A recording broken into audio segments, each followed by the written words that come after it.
جمائي ميتيك، سن 16 سنة، من مدينة المحمدية، وصفة بطلة العالم، وحاليا كنحتل المرتبة الخامسة عالميا.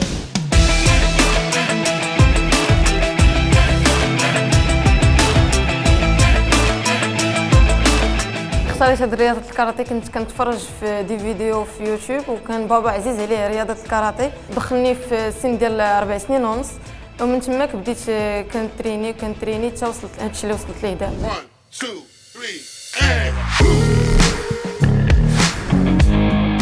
ماما كتشجعني، ما عمرها ما حبستني باش ما نمارسش هاد الرياضه اللي هي الاب ديالي. فاش كتشوفني ضربت ولا شي حاجه كتخاف شويه، ولكن كتقول لي كملي، ما عمرها ما حبستني على هاد الرياضه.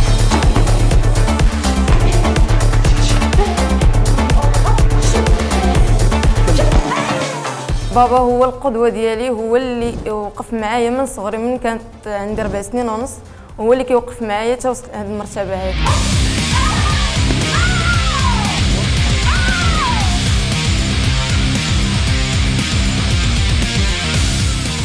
الحمد لله الكاراتيه النسوي غادي في تقدم كبير في المغرب، بحالي انا اللي بنت وحائزه على ميداليات عالميه. زياده على ذلك فالجامعه الملكيه المغربيه للكاراتيه والاساليب المشتركه كتنظم دوري نسوي 100%.